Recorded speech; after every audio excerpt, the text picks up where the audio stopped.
welcome to another episode of Getting Stoned with your host, Mr. Stone Petoskey, coming at you live. Lots of love and good vibes, yes. I hope your day is going well. I hope you're feeling irate. I hope you know how much you are loved, how beautiful and precious and magical and mysterious you are. Hell to the yeah. Yeah, sending all y'all a big hug. Yeah, feel that now. Feel that goodness that exists inside of you and inside of that person standing next to you. The goodness that exists in all of humanity and in the world of the plants and the animals and the vegetables and the minerals too. Yes, the strand that connects all that is to all that is. Yeah, one love, y'all, one love. I'm not gonna ramble on too much here. Things are spicy out there in the world as usual. Whether you're thinking about whatever it might be, just remember to keep an open mind and an open heart and share the blessings that you and you alone can share with the world. Because there ain't nobody quite like you. Ain't nobody quite like you. Yes, so a little something I wrote. I'm just popping into my head just now. Each one of us is a star. We come to this world from near and far, blessed with a gift that is ours to share. Giving is living, so show the world you care. This is your one chance, don't hold back. Dream your biggest dream. There is nothing that you lack. We are all in this together, truly as one. So love with all your heart, bright like the sun.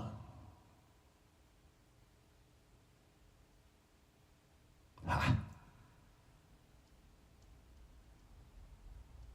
Yeah.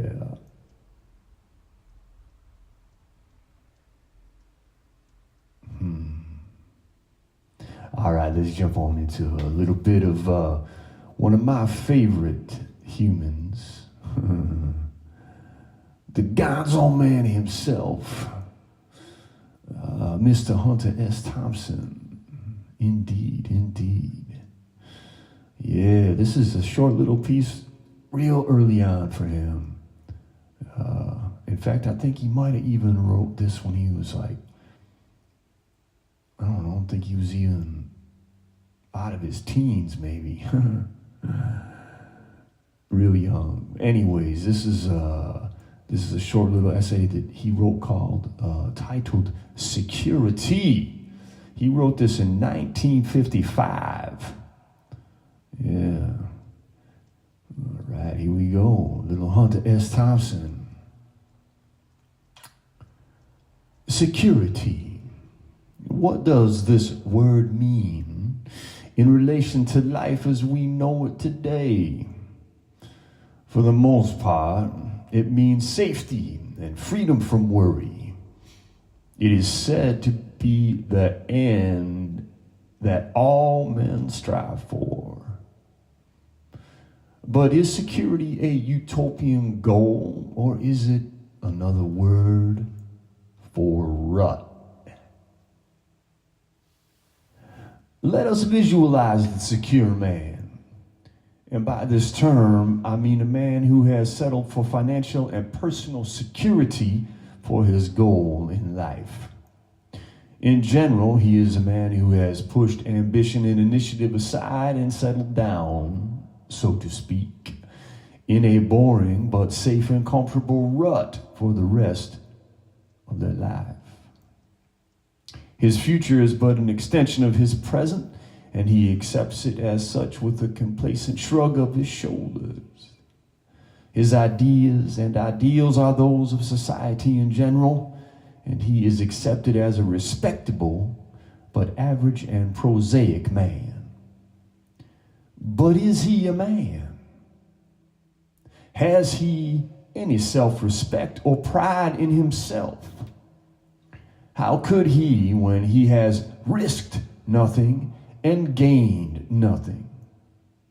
What does he think when he sees his youthful dreams of adventure, accomplishment, travel, and romance buried under the cloak of conformity?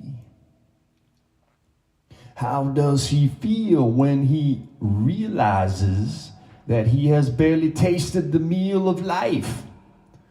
When he sees the prison he has made for himself in pursuit of the almighty dollar?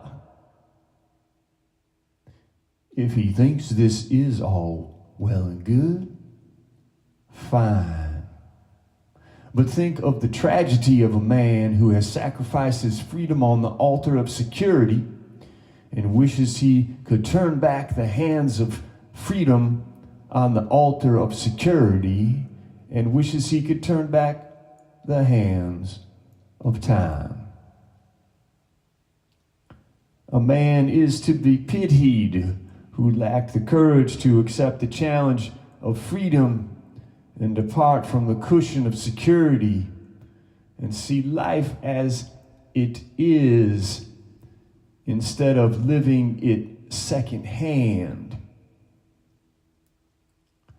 Life has bypassed this man, and he had watched from a secure place, afraid to seek anything better. What has he done except to sit and wait for the tomorrow which never comes? Turn back the pages of history and see the men who have shaped the destiny of the world. Security was never theirs, but they lived rather than existed. Where would the world be if all men had sought security and not taken risks or gambled with their lives on the chance that, if they won, life would be different and richer? It is from the bystanders, who are in the vast majority, that we receive the propaganda that life is not worth living, that life is drudgery, that the ambitions of youth must be laid aside for a life which is but a painful weight of death.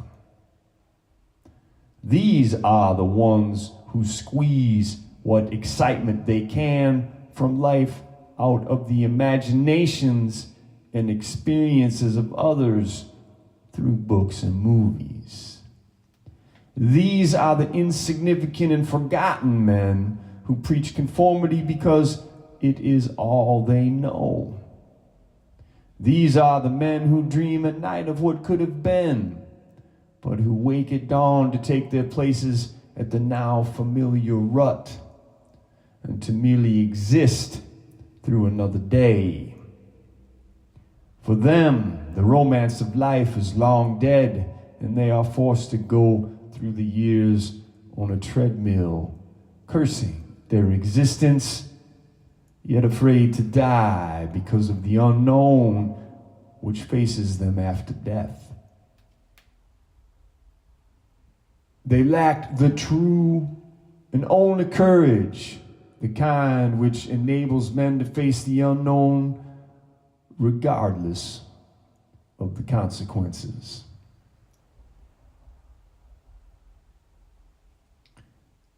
As an afterthought, it seems hardly proper to write of life without once mentioning happiness. So, we shall let the reader answer this question for himself. Who is the happier man? He who has braved the storm of life and lived, or he who has stayed securely on the shore and merely existed?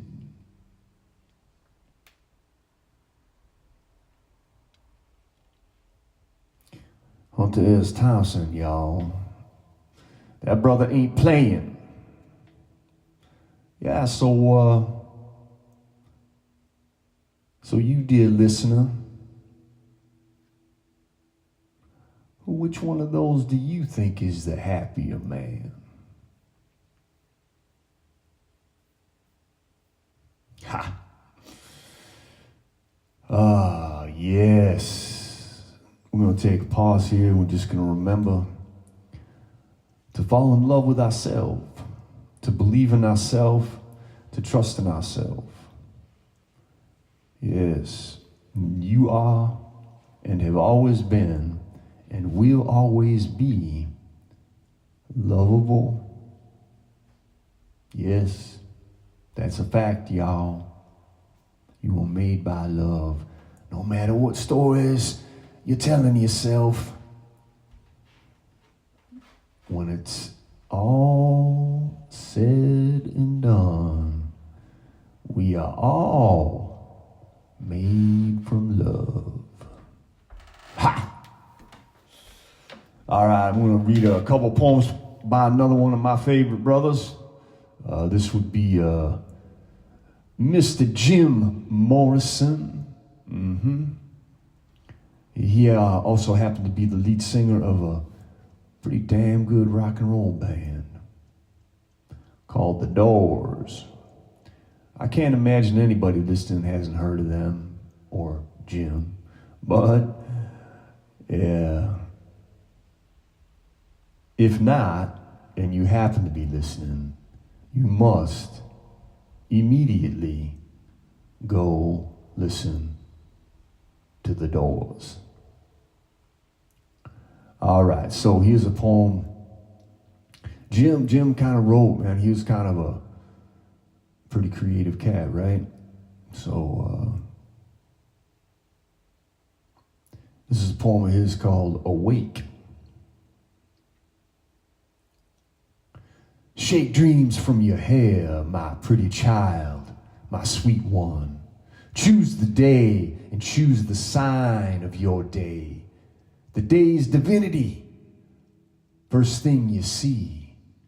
A vast, radiant beach and a cool, jeweled moon. Couples naked race down by its quiet side.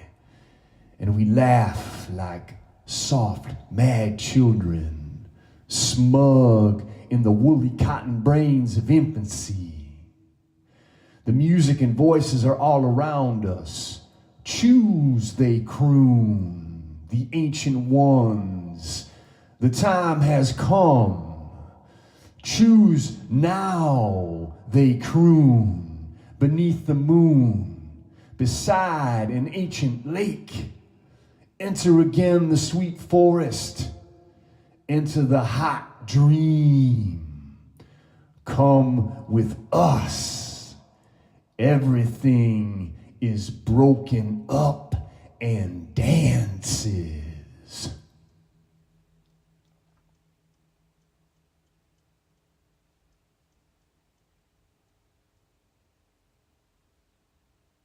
Yeah.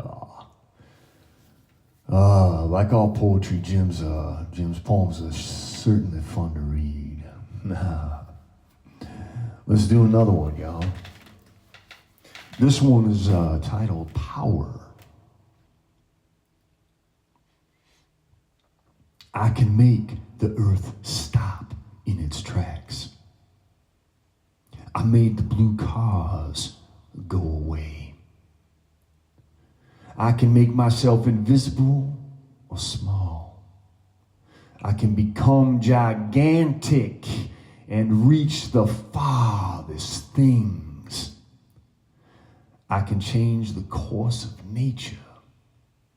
I can place myself anywhere in space or time. I can summon the dead. I can perceive events on other worlds in my deepest inner mind and in the minds of others. I can. I am.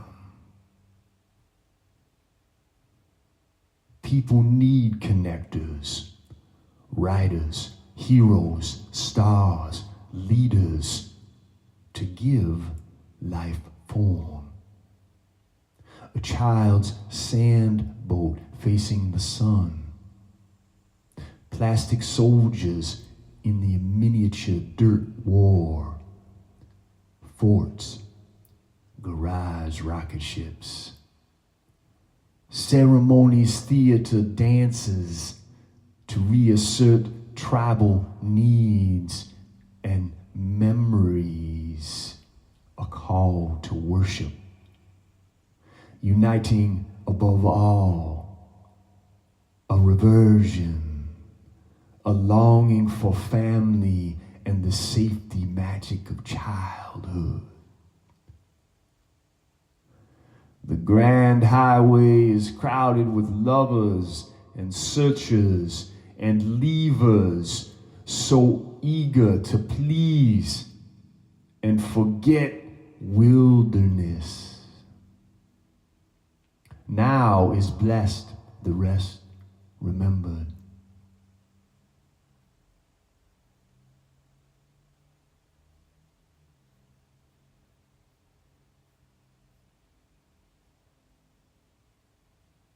A man rakes leaves into a heap in his yard, a pile, and leans on his rake and burns them utterly.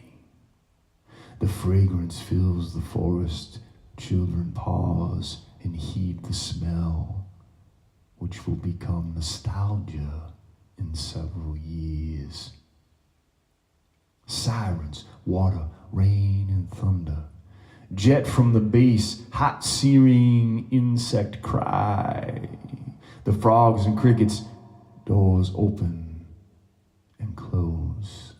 The smash of glass, the soft parade, an accident, rustle of silk, nylon watering the gray grass, fire bells, rattlesnake whistles, castanets, lawnmower, good humor man, skates and wagons, bikes.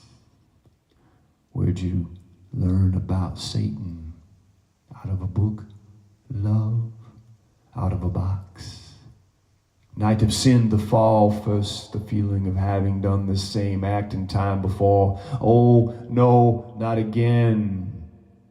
Between childhood, boyhood, adolescence, and manhood, maturity, there should be sharp lines drawn with tests, deaths, feats, rites, stories, songs, and judgments. Men who go out on ships to escape sin and the mire of cities watch the placenta of evening stars from the deck on their backs and cross the equator and perform rituals to exhume the dead, dangerous initiations to mark passage to new levels, to feel on the verge of an exorcism, a rite of passage, to wait or seek manhood, enlightenment in a gun. To fuck childhood innocence in an instant.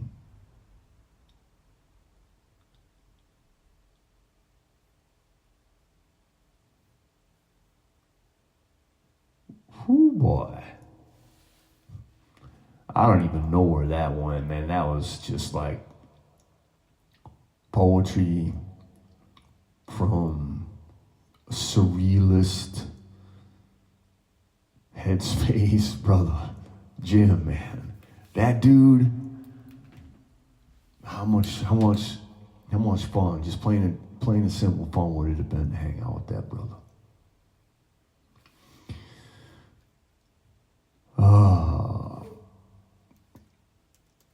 Thank you, Jim. Thank you, Hunter.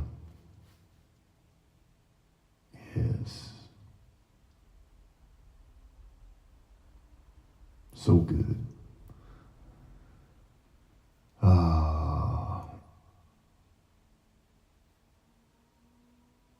Well, I think it's time just to do a little tune. See how this one goes. Given we just did a little Jim Morrison reading, I'm gonna try this, but hey, just jump in with 2 feet, right?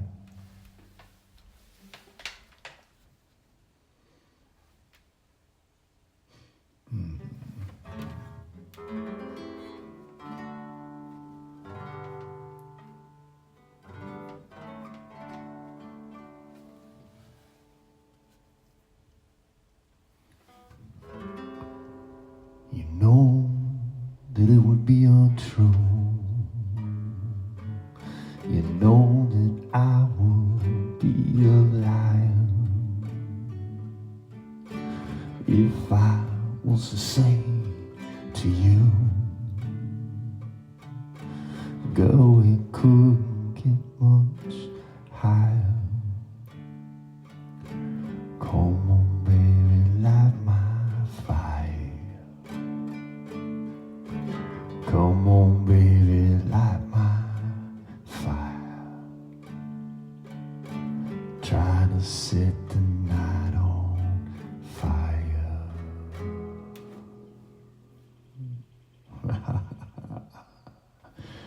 The time to hesitate is through. No time to wallow in the mire. Time now we can only lose. And I love become a funeral pyre. Come on, baby, light my fire. Come on, baby, light my fire. Try to set the night on fire.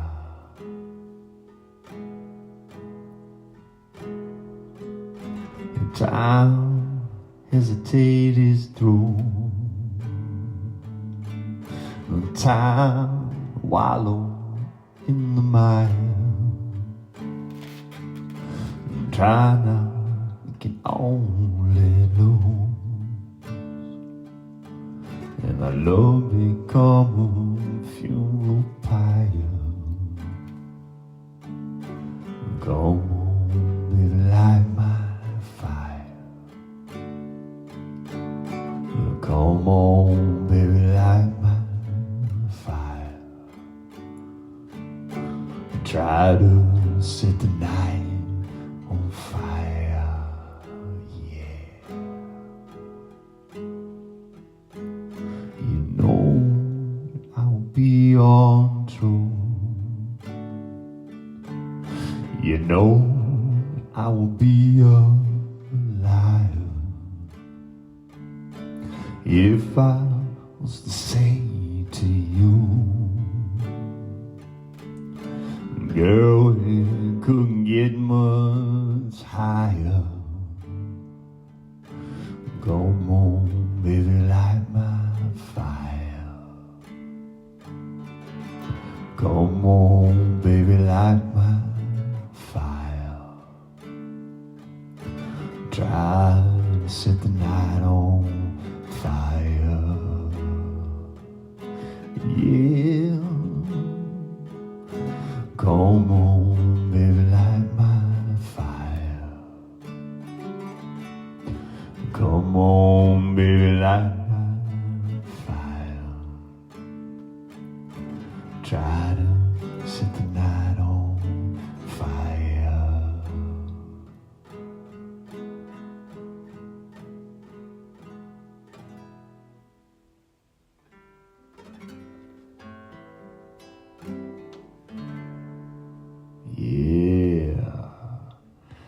light my fire, y'all. Yeah, that didn't turn out so bad, no, right? That was sort of like the coffee shop, I don't even fucking know version. Anyways, thank you so much for stopping on by and giving the show a listen. I appreciate all y'all so much. Yeah, much love, many blessings, a big hug. Yeah. Until next time, this is Stone Petoskey saying peace out.